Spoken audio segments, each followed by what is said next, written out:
Good morning, everybody. Welcome to today's Avocado Cafe. And for those of you who haven't ever been on Avocado Cafe, just want to let you know that we record the meeting and the videos will be available probably within a week or so on the Avocado Cafe YouTube channel. And then we post a PDF of the presentations also on avocadosource.com. There's additional content often also posted on avocadosource.com. You just need to go to the Avocado Cafe tab on Avocado Source. And so as usual, I want to thank the Hofsche Foundation, which runs avocadosource.com, and Data Harvest for Lorena Dominguez for doing all the mechanics of the meeting, which we wouldn't have the meeting without Lorena's efforts. If you have any ideas for future topics or speakers, you can let us know. You can either email Lorena at avocadocafe@gmail.com or myself. My email is down there below. And we would really appreciate getting suggestions for future meetings. I just wanted to let you know that coming in late May, I haven't set the date yet, we're going to have a session called Innovations in Growing Avocados. And we're going to have Guy Whitney from South Africa. Guy Whitney, many of you in California know Guy from his time as a farm advisor and working at the California Avocado Commission. But Guy now is actual grower and nurseryman in the Western Cape. And he's going to talk about growing avocados in the Western Cape. And it'll be a preview of the upcoming World Avocado Congress held in 2027. That's going to be in Cape Town. We're also going to have Udi Gaffney, who is a longtime avocado consultant and grower in Israel, talking about current innovations in growing avocados in Israel. So watch out for the announcement that will be coming from Lorena here probably within the next week. Just in case you haven't also been at the meeting, we usually have the presentations and then we have a discussion afterwards. And if you would like to ask questions, you can either put your questions in chat and then I will repeat those to the respective speaker, or you can raise your hand and I will call upon you at the appropriate time. So please, if we'd like to have a discussion, we normally have a pretty good discussion. So please pay attention to that. So today's topic is the consequences of flooding and mitigation strategies to consider.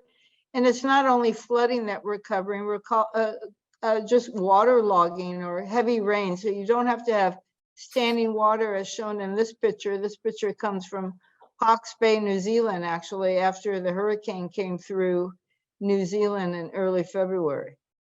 Symptoms of waterlogging include curling and cupping of the leaves, yellowing of the leaves, excessive leaf and fruit drop. And this picture I actually took up in the San Joaquin Valley last week in a research field I have at the Lynn Cove Research and Extension Center.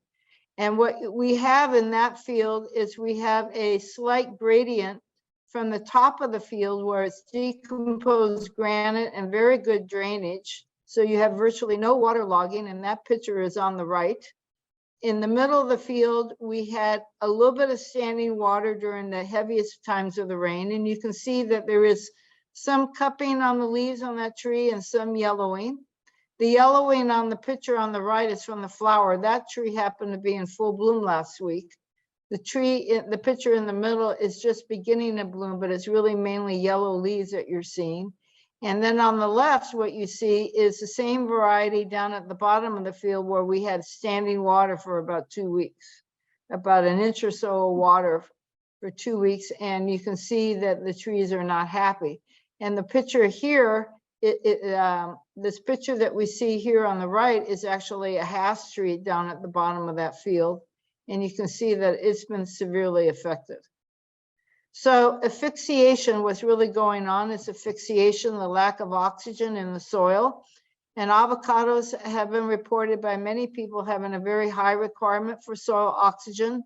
And reports from state that you need 30% air content in the soil for good growth, and that you'll see reduced growth when the soil air content drops below 17%. And the outcomes, as I showed you in those pictures, are leaf curling, cupping, yellowing, leaf drop, fruit drop, root necrosis and death, and an overall impact on overall tree health and vigor.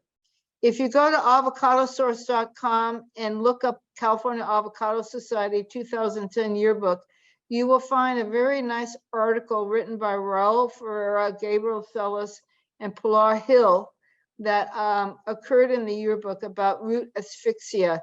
They're talking about it from the perspective of irrigation management, but it's a very, very nice article.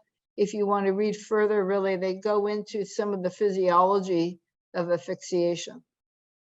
So the speakers today are Gary Bender, who I know many of you know, retired farm advisor from San Diego County. Fatima Kodadati, who is our new extension specialist for plant pathology based at UC Riverside. Ben Faber is joining us by phone out in the field. And then we're very lucky to have Dennis Rowe, who is a consultant in Australia. So with that, I will turn the podium over to Fatima so that she can give the main presentation. Thank you.